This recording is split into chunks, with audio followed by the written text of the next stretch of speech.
son cœur, il va souffrir terriblement, peut-être même il va mourir.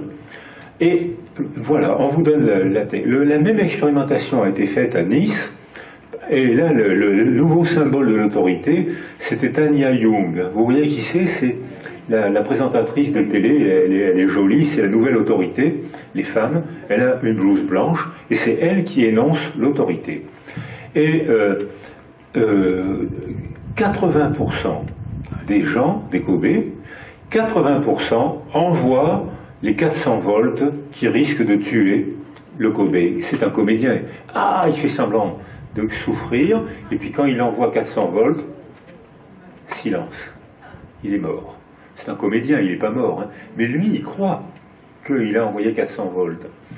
20% refusent d'envoyer ces décharges. Mais c'est pour son bien. Alors, j'ai noté les phrases des refusants. Quand c'est le médecin avec la blouse blanche, quelqu'un refuse, un gars refuse. Mais monsieur, mais vous n'avez pas le choix, vous devez envoyer 100 volts qui vont le faire souffrir. Ben, si, j'ai le choix, puisque je décide de refuser. Première phrase. Deuxième phrase, mais madame, vous n'avez pas le choix, vous devez continuer. Ben, pourquoi je continuerai, puisque j'ai le choix. Avec Tanya Young, la nouvelle autorité, non, j'arrête, je continue pas, c'est trop, je m'en vais. Ah mais monsieur, vous avez signé un contrat, vous devez continuer. Oh ben contrat ou pas, je m'en fous, je m'en vais. Je décide d'arrêter. 20%. 80% se sont soumis parce que c'était pour le bien de l'autre, c'était pour lui apprendre, améliorer sa mémoire. Donc vous voyez la puissance du conformisme. Et on voit que même dans les dictatures, il y a quand même toujours des gens qui ne se soumettent pas. Je vais citer Ernst Jünger. Je ne sais pas si vous l'avez lu. C'était un homme d'extrême droite, nazi, d'extrême droite, allemand, qui lui était nationaliste et il aimait la guerre, les orages d'acier, admirablement bien écrit, dans une optique nazie. Hein. J'aime la guerre, on est les plus forts, on est les plus beaux, la mort c'est pas grave, j'aime la mort aussi.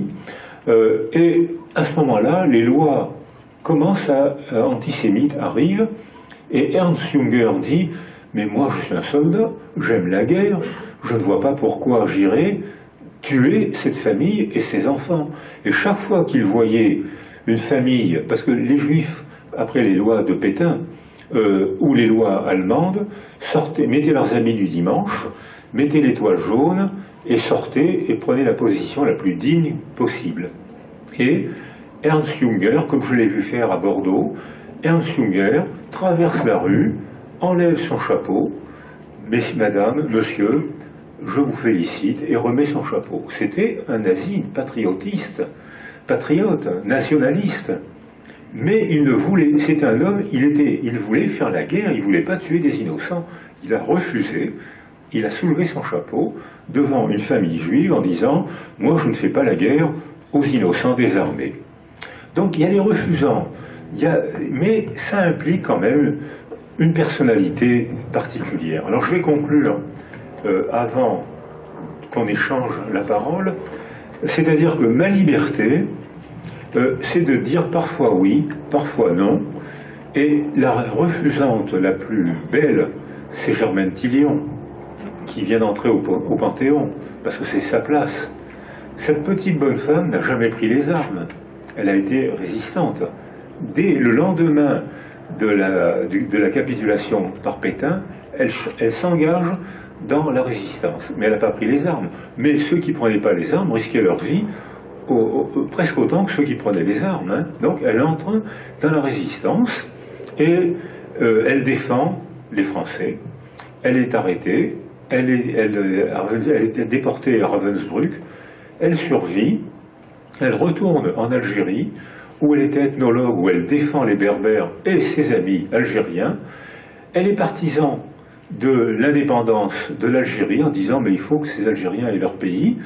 Mais quand le FLN déclenche les attentats dans les dancings et dans les pâtisseries, elle traite ses amis d'assassins et elle leur dit « vous avez le droit de demander l'indépendance, vous n'avez pas le droit de mettre des bombes dans les dancings ou dans les pâtisseries. » Voilà une refusante.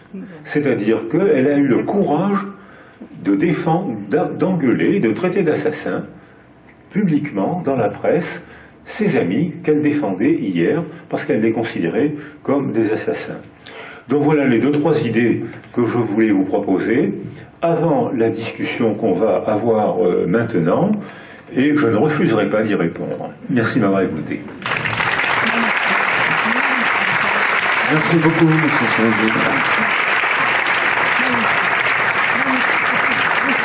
Merci pour cette intervention très intéressante et l'angle de vue que vous avez pris. Isabelle a vraisemblablement une première question avant de céder la parole au public. Oui, je vais parler un peu plus fort, parce qu'on me fait le reproche tous les jours. Donc, Cyril, ça va comme ça? Bien. Je voulais vous poser une question concernant ce que vous avez dit tout à l'heure à propos des jeunes enfants, des petits-enfants. Et deux choses que j'ai en tête qui ne sont pas très précises, mais qui sont intéressantes à mettre ensemble, justement. Une journaliste américaine, élevée aux USA, de culture américaine, qui a vécu à Paris et élevé ses enfants à Paris, notait qu'en France, le mot qui revenait le plus dans la bouche des mamans avec des très petits enfants, même des bébés, c'était « attends, attends, attends 5 minutes, attends, oui, je t'écoute, attends ». Et aux États-Unis, personne ne dit ça. On satisfait immédiatement, ou pas, mais on a besoin de l'enfant, ou on le laisse crier, ou alors on satisfait. Elle disait qu'à Paris, c'était pour elle quelque chose d'extraordinaire d'entendre toutes ces jeunes mamans dire « attends ». Et ensuite, donc, la seconde chose, c'est Antonio Damasio, qui est un neurologue qui travaille aux États-Unis, mais qui est portugais, et lui qui est d'éducation et de culture européenne, mais qui travaille aux États-Unis, note que c'est important de poser ce genre d'inhibition, justement, qui ne sont pas des frustrations, qui sont de l'éducation, c'est-à-dire l'inhibition, mais très petit, c'est-à-dire entre 0 et 2 ans. Il dit que c'est là que ça laisse le plus de traces, y compris quand après il se passe des choses graves, quand tout est perdu, quand tout est dérangé, quand c'est... Mais si l'enfant reçoit ça entre 0 et 2 ans, c'est essentiel, ça laisse des traces. Donc, est-ce que vous avez quelque chose à dire par rapport à ça, par rapport à cet âge-là, et par rapport aussi aux différences de... Vous parliez tout à l'heure entre les Européens et les Asiatiques, et là on pourrait parler entre les Européens et les Américains, cette façon de poser justement du temps, de différer la satisfaction, et justement de poser du langage et du temps, au lieu de poser du passage à l'acte immédiat. Oui, mais je pense que votre amie américaine n'a pas raison. Parce que le principe de l'éducation, c'est d'apprendre à gérer ses émotions. Tu ne peux pas tout te permettre. Tu as le droit de dire ce que tu veux, ce que tu penses, mais tu ne peux pas tout te permettre. L'autre existe. Il faut que tu apprennes que les désirs de l'autre ne sont pas forcément les tiens. Que ta mère a besoin de partir un quart d'heure, une demi-heure, elle n'est pas en entière disposition. Qu'à l'école, il faut que tu attendes la fin du cours pour pouvoir parler et jouer au football.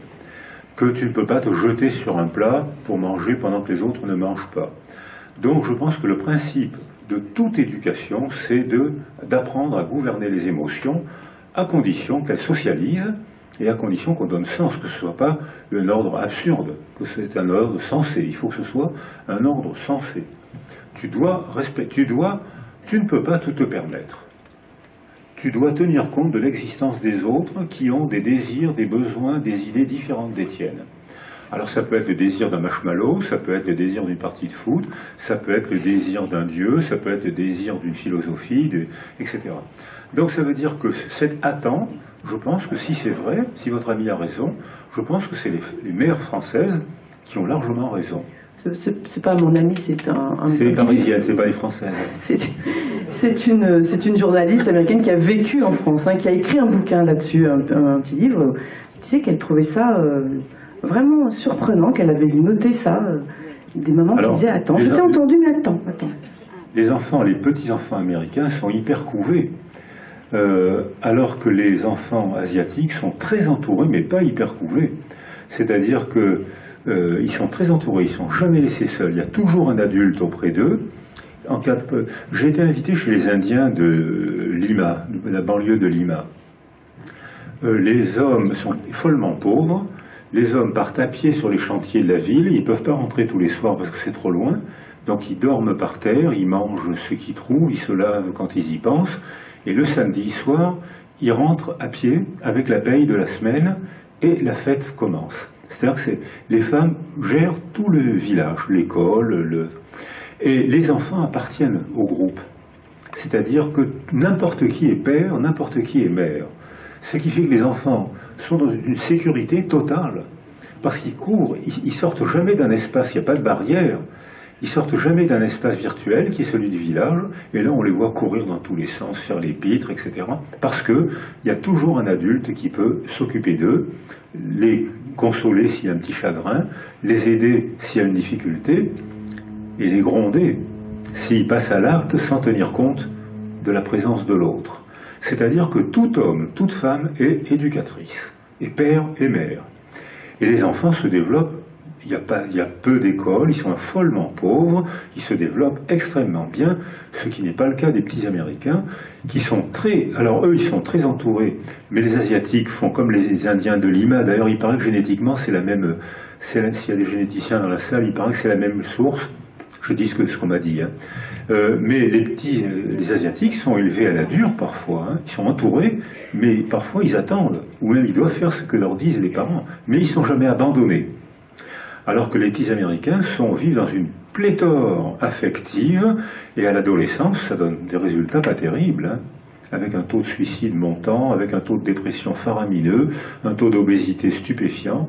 Donc c'est pas un modèle éducatif excellent.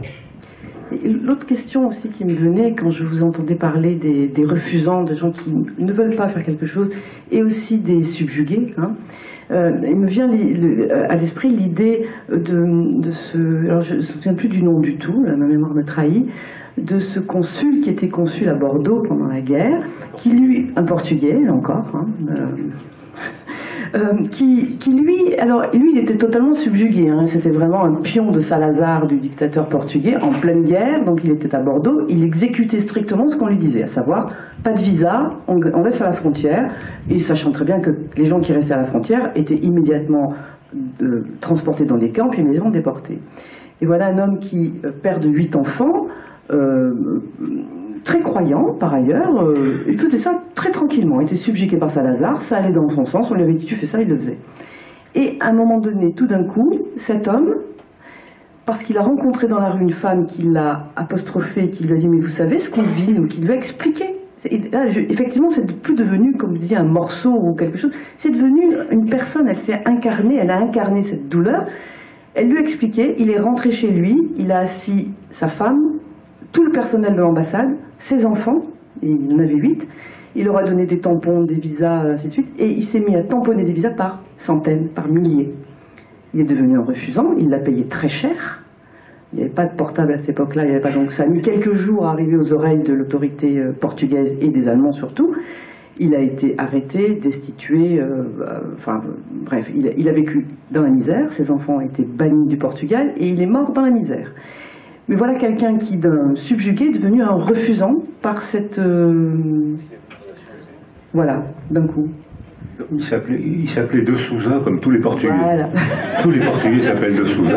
Exactement. Donc, est-ce que ça veut dire que de compliant peut devenir refusant? Par exemple, l'enfant qui, lui, mangeait tous les marshmallows sans attendre l'autorisation de qui que ce soit, est-ce qu'un jour, cet enfant-là peut devenir un refusant, et comment? Oui. Alors, par bonheur, on change de représentation du monde. C'est-à-dire que... Mais pour ça, il faut une rencontre. Ou il faut, comme vous l'avez dit, un traumatisme. C'est-à-dire quelque chose qui nous oblige à changer de vision du monde. Sinon, on est pris par la machine, par le conformisme, et d'où on se laisse entraîner, on rentre chez soi. Si vous lisez l'anglais, lisez Léon Goldenson. C'est le psychiatre qui a expertisé les inculpés de Nuremberg. Et notamment, vous trouverez des témoignages stupéfiants de subjugués, et notamment Rudolf Höss, pas S, hein, Höss, le directeur d'Auschwitz, qui écrit « J'ai passé à Auschwitz les plus belles années de ma vie ».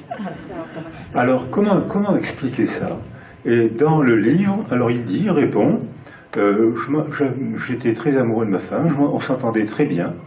On avait 3 enfants mignons, et on avait une petite maisonnette à l'entrée du camp. Il y a la photo de la maisonnette, et il dit, j'ai passé 4 années de bonheur. Mais j'avais par ailleurs un métier bien difficile, vous savez, il fallait augmenter les cadences, parce qu'il n'y avait que 2 personnes pour les fours. Donc il fallait augmenter les cadences, d'où la nécessité des capots. Donc, mais alors on trouve tout le temps, notre ancien président a dit, j'ai nommé le premier préfet musulman de France, ce qui n'est pas vrai. Le premier préfet musulman de France s'appelle Mohamed Chérifi. À l'époque où l'Algérie était un département français, il était donc français, il a fait ses études en France et il est devenu préfet de la France, l'Algérie était un département.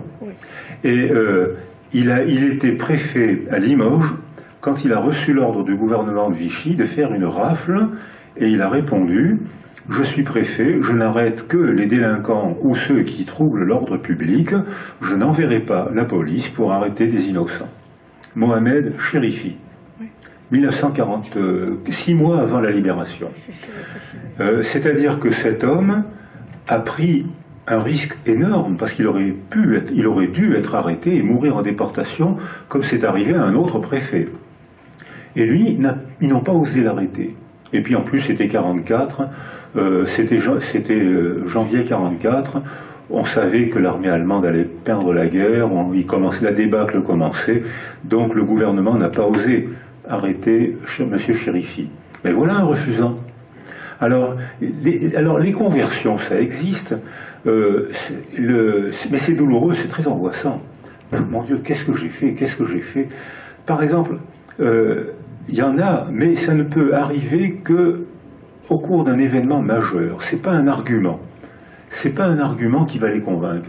Un traumatisme, oui. Exemple dans Le Feu de... Comment ? Henri Barbus, merci.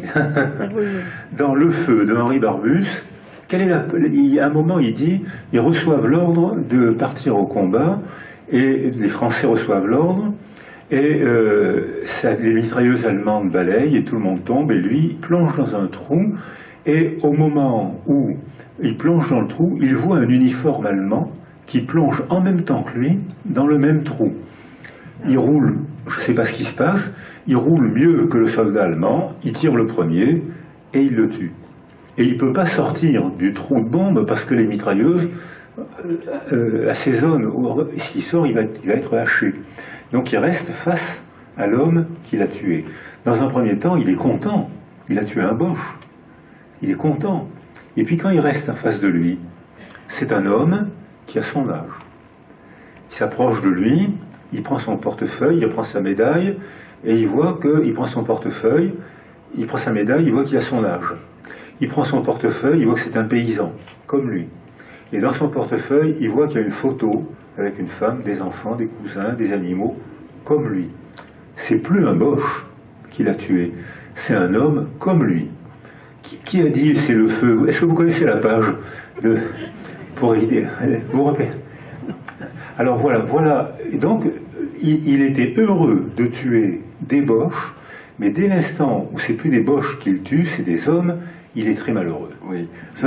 Terrence Malick, un réalisateur de cinéma, l'a très bien montré dans une scène où on voit des soldats américains face à des soldats japonais. Ce sont des gosses dans un camp comme dans l'autre. Et au moment de tirer, l'un et l'autre s'arrêtent. Par ailleurs, inversement, est-ce que de refusant, on peut devenir compliant? J'explique. Et j'explique pourquoi ça m'inquiète. Parce que ça fait appel à une sémantique, à une rhétorique qui est pernicieuse. En tant que médecin, j'entends des mots aujourd'hui qui n'étaient pas ceux que je pouvais entendre en début de carrière. Une patientèle est devenue une clientèle. Un objectif de soins est devenu un panier de soins. C'est terrible. On parle de ROSP, des revenus sur objectifs de santé publique. Mais on s'est repris parce que 2 ans auparavant, c'était un horrible mot, contrat à la performance. Et c'est vrai que des milliers de confrères n'ont pas vu venir le boulet. Donc c'est pernicieux, la sémantique. Et Ah, tout à fait, merci de poser cette question, parce que voilà, vous dites pernicieux, moi j'avais dit insidieux, mais pernicieux est certainement plus pertinent. Parce qu'effectivement, on se laisse piéger par les mots. Et on ne se rend pas compte que progressivement, on arrive à stigmatiser l'autre, l'étranger, le nègre, l'arabe, le juif bien sûr. On arrive progressivement à stigmatiser l'autre, mais... le grec. Le grec. Le grec. Non, les Grecs, il n'y a pas longtemps qu'on les stigmatise. Mais c'est pernicieux, c'est le bon mot, vous avez raison. C'est pour ça qu'il faut faire attention aux mots, comme le dit Victor Klemperer. Le choix des mots est déjà une interprétation du monde. Appeler un homme un nègre, c'est toute une connotation. C'est toute une connotation. C'est pas seulement dire qu'il a la peau noire. C'est dire qu'il est inférieur, qu'il est bon qu'à jouer au foot, que c'est pas la peine de lui donner de bourse pour ce qu'il fera jamais d'études. C'est toute une connotation sociale. Le choix du mot nègre est une connotation sociale très grave, parce que ça va l'empêcher de se socialiser. Donc vous avez totalement raison, il faut faire attention au choix des mots. Il y a un excellent petit livre d'Éric Hazan qui s'appelle LQR, Langage de la Ve République, qui parle de ça, justement, comment, avec les mots, on a au cours surtout du XXe siècle, mais la seconde partie et même encore maintenant, comment on a façonné la pensée des gens au fur et à mesure avec les mots. Donc ça vous fait 3 livres. Hein. Le premier, vous le volez, il y a le feu et il y a Éric Hazan. On peut tous les voler. Est-ce qu'il y a une question? Et Anna Arendt, mais ça, Anna Arendt, apparemment, elle va nous accompagner toutes les journées des conférences. Allez, des doigts qui se lèvent, là devant.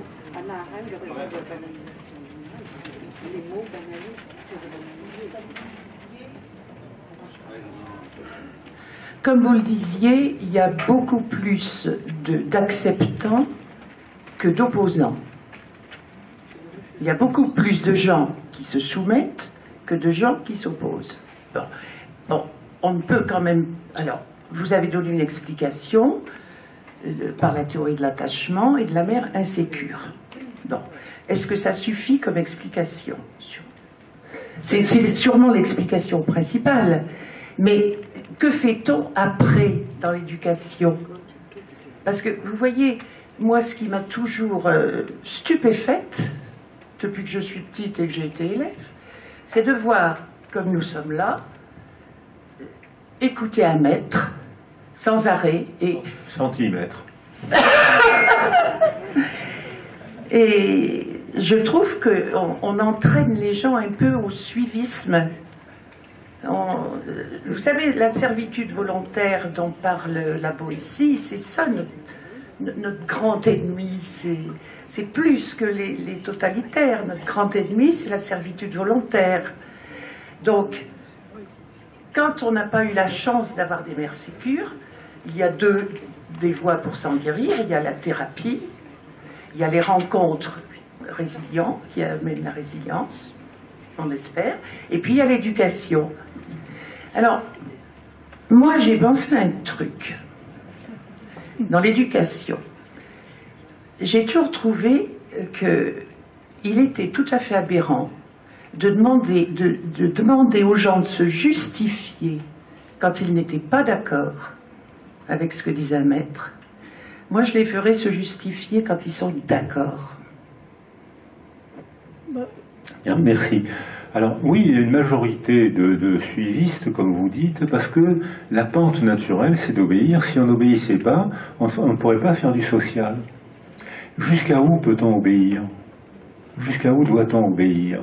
Est-ce que si on doit obéir, vous seriez capable d'entrer dans une école et de tirer une balle dans la tête des enfants de cette école?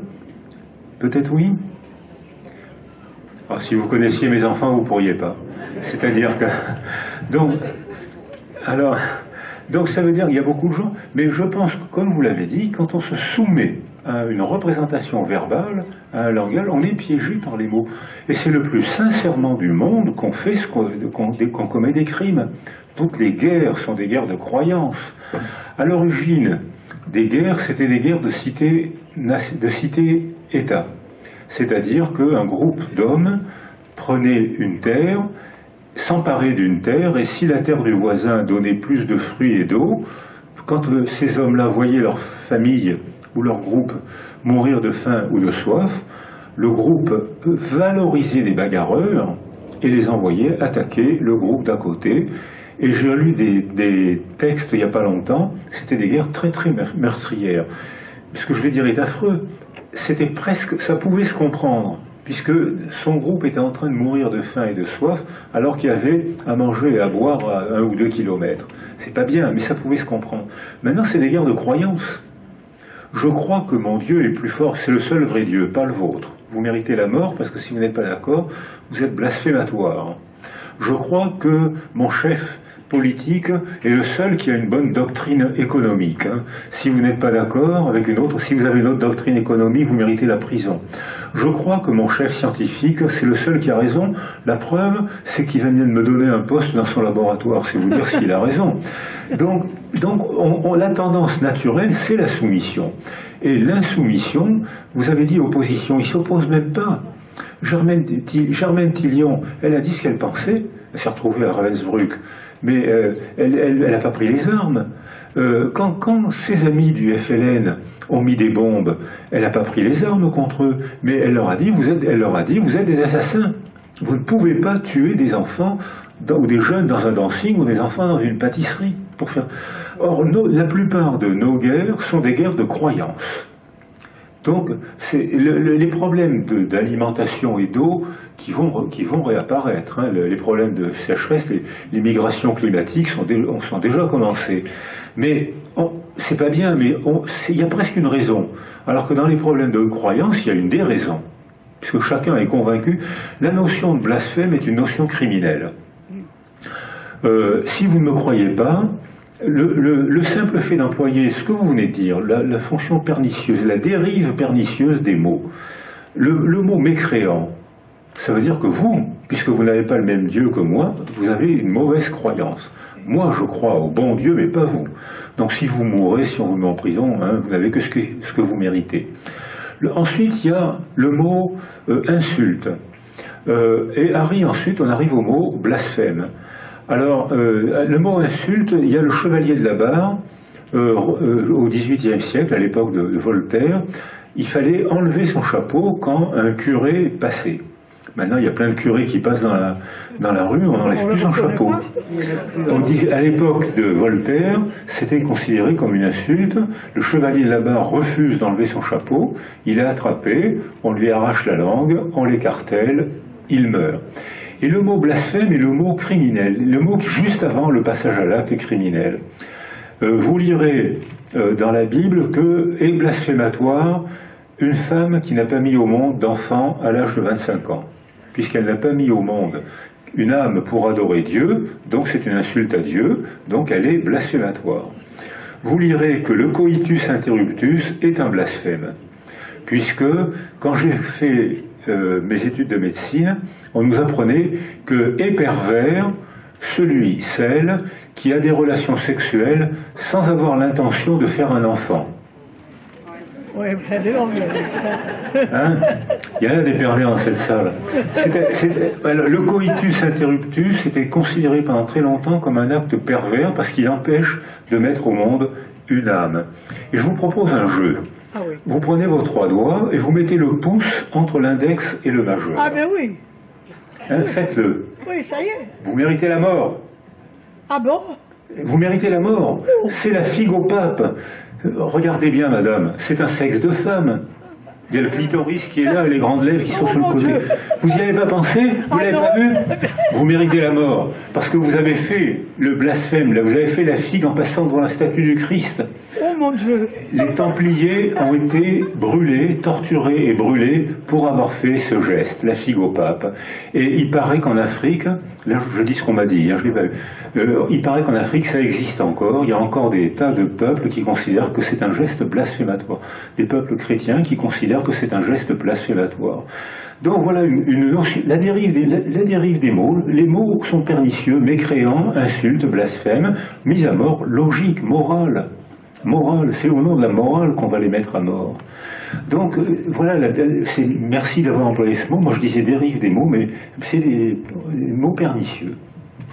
Est-ce qu'il y a une autre question? Les doigts se lèvent au fond. Ceci dit, en attendant la question, c'est... Comment ça s'appelle, ça? La figue. C'est impressionnant parce que c'est quand même un des emblèmes... Tu devrais arrêter, hein, parce que ça va mal finir. Hein. Non, mais en Corse, on a un bijou, on a une figure de corail. On a même ici, à l'entrée du Lazaret. Non? Il est où, le pouce? On va vérifier. Il est décent? Allez-y. Oui, bonsoir. J'ai eu la chance de vous croiser il y a 3-4 ans à Paris dans le cadre des forums adolescents. Et je vous ai dit à ce moment-là que vous étiez dans les manuels scolaires, donc que les élèves vous lisaient. Et vous m'avez dit, oh là là, quel poids ça me met sur les épaules, quel rôle ça me donne. Ne pensez-vous pas que finalement les refusants, parce qu'apparemment ils ne sont pas si nombreux que ça, les refusants ont un devoir de transmettre, de dire. Et vous en faites partie, il me semble. Est-ce que nous refusons? Alors oui, merci. Merci pour cette question, parce que on ne peut pas ne pas transmettre. Alors, par exemple, les fanatiques ou bien embarquent leurs enfants dans le fanatisme, ou bien provoquent la révulsion de leurs propres enfants. Et on voit par exemple, parmi les enfants de nazis, beaucoup continuent à défendre leur père ou leur mère, parce que les femmes ont été totalement embarquées dans le nazisme autant que les hommes, alors qu'il n'y a pas beaucoup de théories plus méprisantes des femmes que le nazisme. Elles ont été embarquées. Et alors beaucoup d'enfants continuent à défendre leurs parents, parce qu'ils les aiment, et qui ne supportent pas qu'on dise du mal de leurs parents. Mais quelques-uns, Philippe Jamais a écrit un livre sur son père passant en jugement à la Libération, et il dit « J'admirais mon père, quand je comprends ce qu'il a fait, j'ai des angoisses quand je pense à lui ». Il a écrit de très beaux livres pudiques là-dessus. Jardin, le petit Jardin, raconte que dans sa famille, il avait le ministre de Laval, le chef de cabinet de Laval, qui ne pouvait pas ne pas savoir, et Jardin dit « Je ne supporte pas d'avoir aimé cet oncle, de l'avoir connu, de l'avoir aimé ». Donc il y a des opposants. Mais alors, d'une manière générale, populationnellement, le fanatisme se transmet. J'ai une amie qui a été dans les jeunesses hitlériennes. Elle a mon âge, elle est blonde, c'est une cariatide, elle est blonde avec des yeux bleus, elle est belle. Elle a été embarquée, petite fille, dans les jeunesses hitlériennes. Elle me dit, c'était merveilleux. On nous disait, vous êtes des déesses, vous êtes les plus belles du monde, vous allez danser comme les déesses grecques. Comment voulez-vous qu'elles ne soient pas heureuses? Les petits garçons, on leur donnait des fusils en bois, on leur disait, vous allez apporter 1000 ans de bonheur à l'humanité. Si vous chassez la souillure juive, nègre, africaine, zigane, homosexuelle, grâce à vous, apprenez bien les métiers de la guerre, grâce à vous, vous allez apporter 1000 ans de bonheur à l'humanité. Donc les enfants se laissaient embarquer, et ils étaient heureux. Il y a des textes de Platini, c'est pas le footballeur, hein, c'est un anthropologue, qui raconte la vie quotidienne dans les jeunesses hitlériennes. C'était un bonheur constant pour ces enfants. Donc, comment voulez-vous qu'ils ne se laissent pas embarquer? Comment voulez-vous? Donc, ça veut dire que c'est... Et alors, en plus, le fanatisme, dans une culture d'ennui, où tout est morne, où il n'y a pas d'événement, le fanatisme est un réveil brûlant, magnifique. Les enfants de l'épopée napoléonienne ont connu ça. Après l'épopée napoléonienne, la France était déprimée, et les enfants regrettaient Napoléon. Alors je ne sais pas s'il y a encore des bonapartistes en Corse, mais à Toulon, il y a encore un club de bonapartistes. Ils savent tout sur Bonaparte, tout. La longueur il y en a. Ici aussi, bien sûr. Bien sûr. La blessure, la longueur de la blessure. Et ils vivent dans la nostalgie de l'épopée. Donc bien sûr ça transmet, on ne peut pas ne pas transmettre. Et si on est refusant, Germaine Tillon n'avait pas d'enfants, ou plutôt, je souhaite qu'on soit les enfants de Germaine Tillon. C'est-à-dire qu'elle nous dit, attention, ne vous laissez pas embarquer par le piège des mots. Réfléchissez, visitez, allez voir, posez des questions. attention au piège, au pouvoir des mots, ne vous laissez pas embarquer. Alors là, à ce moment-là, il y a les refusants, le père, la mère, la famille. On m'a dit ça, mais est-ce que c'est vrai? Je vais vérifier. Et les enfants entendent, apprennent le plaisir de douter. Et le plaisir de douter, ça mène à la philosophie, ça mène à la science, ça mène à la culture, ça mène à la rencontre. Ah, vous n'avez pas la même religion que moi, c'est intéressant. Vous n'êtes pas une mécréante. Vous n'avez pas la même religion que moi. Expliquez-moi quelles sont les valeurs de votre Dieu, quels sont vos rituels. Ça m'étonne, ça m'intéresse beaucoup. Et pourtant, vous n'êtes pas une mécréante. Vous n'êtes pas moins croyante que moi. Alors voilà, ça amène à la non-violence et à la tolérance. Ça amène à la non-violence et à la tolérance. Pour faire le lien avec la toute première soirée sur la non-violence, comment devient-on non-violent? Ça veut dire d'abord qu'il a fallu, même si on l'avait été, il a fallu un renoncement, il a fallu devenir le refusant. Mais vous pensez à Gandhi, là? Ben, je pense bien sûr à Gandhi, mais je pense aussi à Jean-François Bernardine, tout simplement avant-hier soir, qui a fait, qui dit, qui parle, qui porte les mots de la non-violence, mais qui est aussi dans l'action de la non-violence. Et je trouve ça admirable pour répondre, pour faire écho à ce que demandait cette dame, qu'il y ait encore aujourd'hui des gens, même dans ce climat délétère, pour dire la non-violence, pour être là, pour transmettre. Et c'est un devoir de transmission que fait Jean-François, je pense. Il y en a d'autres, encore. Et oui. Donc, il me semble que ça peut devenir un très beau combat que d'être un refusant. Alors, j'hésite un peu, parce que Gandhi, qui a été un des premiers à pratiquer la non-violence, a gagné son combat d'autonomie et d'idéologie, parce que les gens ont été révulsés de voir la violence qu'ils subissaient. Et tout le monde a voulu voler à son secours, parce qu'il n'était pas violent. Donc les gens, les témoins, en voyant les policiers et l'armée matraquer les non-violents, n'ont pas subi ça. Alors je crois que c'est un piège, parce que actuellement, les juifs du ghetto de Varsovie, au début, n'étaient pas violents. Ils étaient amoureux de la culture. Ils sont morts en criant « Vive la Pologne !» qui a fait brûler 3,5 millions de juifs. Les juifs allemands se croyaient allemands. Ils aimaient, ils participaient à la culture allemande. Ils aimaient la culture allemande.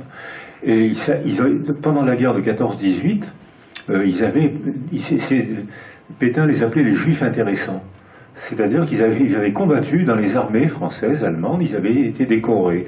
Donc ils aimaient leur culture d'accueil, ils y participaient. Et dans un premier temps, les juifs ont été non violents.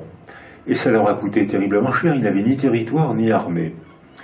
Donc quand on est passé à l'acte contre eux, ils ne pouvaient même pas se défendre. Et quand il y a eu l'insurrection du ghetto de Varsovie avec 4 revolvers qui ont été vendus à prix d'or, ils ont tué les Allemands, ils ont pris des armes et finalement ils ont provoqué l'insurrection. Ils ont tenu tête à une armée de 30 000 hommes avec des mitrailleuses, des mitraillettes et des lance-flammes. Ils savaient qu'ils étaient morts, qu'ils allaient mourir, mais ils préféraient mourir dans la dignité. C'est leur mot, hein, on préfère mourir dans la dignité. Et ils sont morts, sauf 3 ou 4, dont l'un est devenu le patron de ma femme. Ma femme faisait... Ça vous ennuie pas, je vous raconte mes histoires conjugales en public. Hein. Ma femme faisait nutrition, et Apfelbaum était le professeur de nutrition, et elle l'a eu comme professeur de nutrition à l'INSERM à Paris. Et il disait que la non-violence avait donné tous les pouvoirs aux adversaires. Et que quand cette poignée de juifs, sauf 3 ou 4, sont morts, les armes à la main, les armes qu'ils avaient volées, les armes à la main, ils ont déclenché, ils ont été un modèle de résistance pour l'Europe. Et à ce moment-là, les Polonais non-juifs se sont dit, mais on peut rentrer dans la résistance. Et ça a déclenché en France, ça a déclenché, alors là c'est l'héroïsme, c'est pas les refusants. Là, c'est l'héroïsation des résistants qui, eux, ont pris les armes, ont payé cher, ont été torturés, tués, mais eux, ils sont rentrés dans la... Ils se sont opposés à la violence par la violence. Donc, il y a un mot... Je comprends bien ce que vous dites. C'est vrai dans un pays en paix, dans un contexte en paix, vous avez... Je vote pour vous. Dans un contexte en paix, la violence n'est que destruction. Destruction du couple, destruction de la famille, destruction de la culture. Ce n'est que dans un pays en guerre, la violence est une valeur adaptative. Et à ce moment-là, ceux qui ne sont pas violents risquent de disparaître. Est-ce qu'il y a une dernière question? Oui. Cyril, il y a une dame aussi devant, ce sera donc l'avant-dernière question ici. Bonsoir. Je voudrais savoir, on dirait que vous faites une séparation entre acceptant et refusant. Moi, je pense que nous sommes tous acceptants et refusants à la fois. C'est-à-dire qu'à un moment, nous refusons, mais demain, nous pouvons accepter. Ça fait bizarre de s'entendre en écho. Est-ce que je pense qu'il ne faut pas glorifier le refusant, car c'est dénigrer l'acceptant, c'est aussi dénigrer ce qu'on est tous réellement. C'est-à-dire que ce serait, comment dire, une glorification intempestive, je dirais. Qu'avez-vous à dire à cela? Je pourrais, moi, ajouter que l'éthique est une solution pour chaque personne pour trouver la voie de l'acceptation ou du refus. Du refus. Voilà. C'est ce qui a été dit au début. Oui, mais je pense comme vous, c'est pour ça que j'ai commencé mon exposé en disant que si on dit tout le temps oui, on est soumis, et si on dit tout le temps non, on est soumis aussi. Et que le seul moyen, c'est de prendre du recul pour juger, parce que vous avez raison, je pense mot à mot comme vous, la même personne peut très bien commettre un crime et être un héros, et ensuite être d'une générosité folle. C'est fréquent dans tous les romans, on voit des gens qui changent d'avis, et c'est vrai probablement pour nous tous. Dès l'instant où on ne fait pas attention, dès l'instant où on ne fait pas attention au piège des mots, on peut très bien se laisser entraîner le plus sincèrement du monde. D'où la nécessité du débat démocratique. D'où la nécessité que des gens de lieux de parole où les paroles pourront s'affronter. C'est-à-dire que dans un lieu où chacun pourra argumenter, non pas imposer sa parole. Allez, la dernière des dernières. Voilà. Bonsoir, Monsieur Cyrulnik. Alors, personnellement, j'ai une question par rapport à la dynamique de groupe, telle que Didier Anzieux l'a définie, c'est-à-dire qu'à un moment donné, le refusant va être exclu du groupe. Là, je reviens à une société en paix, ici et maintenant, avec toute la loi, la protection, que voilà. Je pense que c'est une notion très délicate et très difficile, et qu'on est vraiment toujours à la lisière des choses. À un moment donné, on peut avoir le courage, l'intelligence, la pensée et la volonté d'expliquer ou de dénoncer quelque chose. Mais à un moment donné, le groupe va avoir peur. Alors, moi j'appelle ça, parce que j'ai pas bon caractère, de la lâcheté. D'autres vont appeler ça de l'intelligence et de la sagesse, parce qu'il faut rester dans le groupe. Voilà. Je trouve que on paye une note très très chère au moment où on pose l'acte de refusant, où on refuse de diaboliser quelqu'un ou quelque chose face à un groupe qui ne comprend pas ou qui ne veut pas comprendre. Voilà. La deuxième réflexion que j'ai, un peu brutale, ici et maintenant, votre enfant est devant vous, on lui met un calibre sur la tête ou dans la bouche. Que faites-vous si vous savez qu'il faut sauver la vie de votre enfant? Ce que je veux dire par là, c'est qu'il y a notre pensée et le cerveau reptilien. Et qu'entre les deux, il y a tout un monde, et qu'à un moment donné, on peut être dépassé au-delà de tout par notre intelligence. On le voit quand il y a des mouvements de foule. On le voit, regardez le foot, voilà, le sport, qui est devenu un espace de guerre, alors qu'au départ, etc. Est-ce qu'il n'y aurait pas, chez nous, et chacun de nous, un problème intrinsèque avec la violence, au-delà du travail que l'on peut faire sur soi? Et ensuite, en termes de contexte, dernier point, et je ne crois pas que ce sont les miens qui vont me démentir, chez nous on appelle ça l'omerta, on peut refuser certaines choses, mais le jour où on est devant et qu'on est témoin, on ne peut pas les voir, parce qu'on sait qu'on va mourir. Est-ce que le refusant doit aller jusqu'à mourir pour se tenir debout et être ce que j'appelle un homme ou une femme digne de ce nom?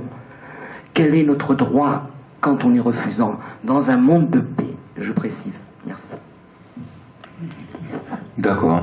Vous n'avez pas une question plus facile? Non, mais... L'histoire du cerveau reptilien, effectivement. Est-ce qu'il passe à la moulinette à force de civilisation? Alors on peut répondre en utilisant cette référence, c'est-à-dire que tous les êtres, tous les mammifères, et on est des mammifères, il y a un moment où on ne peut que réagir. Si on ne réagit pas, on est mort. Hein, c'est-à-dire, c'est pour la survie. Le cerveau de la survie, c'est-à-dire manger, boire, dormir, protéger nos petits, se reproduire sexuellement. Voilà, ça c'est le cerveau de la survie. Et on le partage avec tous les mammifères. C'est exactement le même cerveau, les mêmes fonctions, les mêmes hormones qu'on partage avec tous les mammifères, avec les mêmes effets. Puis ensuite, on a le cerveau des émotions. Alors, nous, êtres humains, les animaux ont bien évidemment des émotions. Ils peuvent se mettre en colère, en rage, en attachement, ils peuvent même déprimer, jouer. Mais nous, êtres humains, on a ce cerveau, le même que les mammifères, mais en plus, nous, on peut éprouver des sentiments, c'est-à-dire des émotions provoquées par des représentations verbales, par des récits, par des films. La plupart des dictatures, tous les dictateurs visent d'abord les gens de lettres. Ceux qui vont accepter de se soumettre à leur théorie dictatoriale auront des promotions. Ceux qui vont refuser de se soumettre vont être déportés. Actuellement, au Proche-Orient, les journalistes sont fusillés, tués, emprisonnés. C'est-à-dire que, mais ceux qui portent la voix du maître, ceux-là sont valorisés, et toutes les dictatures ont fait comme ça. Alors nous, êtres humains, on a cette double racine de nos émotions, des émotions déclenchées par des substances, l'alcool, les amphétamines, la cocaïne, etc., d'autres des médicaments qui euphorisent ou au contraire qui dépriment, et en plus, on a des émotions déclenchées par des représentations. Et c'est pour ça que une des premières choses que font les dictateurs, c'est de s'emparer des artistes. L'art allemand des années 30 était très beau. C'était Leni Riefenstahl. Je ne sais pas si vous avez eu l'occasion de voir les films. Voyez-les, ça fait 4 livres, un film. Hein. C'est-à-dire, voyez-les. C'est des blonds, ils sont beaux, ils sont minces, les filles sont magnifiques. Ils sont beaux. Et il y a ce qui est le pouvoir pernicieux de la parole, de l'image sémantisée, donc de la parole, c'est que ces beaux jeunes gens, ils sont beaux. Ces beaux jeunes gens signifient nous appartenons à la race supérieure. Tous ceux qui ne sont pas blonds et beaux comme nous, s'ils meurent, c'est vraiment pas grave puisqu'ils sont inférieurs. C'est l'équivalent de mécréants. Sauf que là, c'est pas Dieu, là c'est Hitler. Donc c'est l'équivalent de mécréant. C'est pas grave, c'est un nègre. C'est pas grave. Les nègres et les noirs étaient considérés comme des hommes inférieurs, alors que les juifs et les tziganes étaient considérés comme des bactéries. D'où la création d'une chaire d'hygiène raciale. Alexis Carrel, prix Nobel, président de la chaire d'hygiène raciale en France, avec des grands noms que je vous citerai tout à l'heure peut-être, qui ont travaillé avec lui, c'est-à-dire que penser ça, c'est décider des institutions qui vont appliquer ma pensée, à moi, dictateur. Alors là, ensuite, on a l'art de la parole. Et là, c'est biface. C'est-à-dire que la parole, ça peut être ce que vous disiez, la soumission, on est subjugué par un beau récit qui nous galvanise, par un beau film qui nous montre... Est-ce que vous avez vu Persépolis? C'est un dessin moche, pas très bien fait. Je suis sorti bouleversé de ce film, de ce dessin, de cette bande dessinée. Je me suis dit, bon sang, mais la condition des femmes en Iran, c'est comme ça aujourd'hui. Et je commence à diriger une thèse d'une petite Iranienne qui a fui le régime et qui m'a raconté la vie quotidienne des femmes et des hommes, et c'est pire pour les femmes. En Iran, c'est pire que ce qu'on peut imaginer, c'est pire que ce que cette fille met dans Persépolis. Le pouvoir des images sémantisées, c'est que je suis sorti bouleversé. Je me disais, mais quand même, ils exagèrent. J'avais du mal à y croire. J'étais le déni et protecteur. Ils exagèrent quand même. Quand j'ai vu cette bande dessinée, je me suis dit, mais si c'est comme ça, c'est pas supportable. Et maintenant, je dirige la thèse de cette petite iranienne. Je suis bien convaincu qu'on ne peut pas accepter des choses comme ça. C'est-à-dire que là, on a un processus graduel qui part de l'émotion, de la survie, où là, la violence, elle n'est pas bien, elle n'est pas pardonnable, mais elle est inévitable, sinon on meurt. Violence de la survie. Je ne dis pas que c'est bien, Je dis que sinon on meurt. Mais nous, êtres humains, une fois qu'on a assuré la survie, l'eau, la nourriture, suffisamment de société, la violence n'est que destruction. Et là, bien sûr, on doit mettre en place des lieux de parole pour se rencontrer, pour lire, pour débattre, pour ne pas être d'accord, et pour s'inviter à boire un pot ensuite. Merci beaucoup, monsieur Cyrulnik. Merci, à tout à l'heure. Et merci également de votre écoute merveilleuse. On entend les mouches voler. C'est magnifique.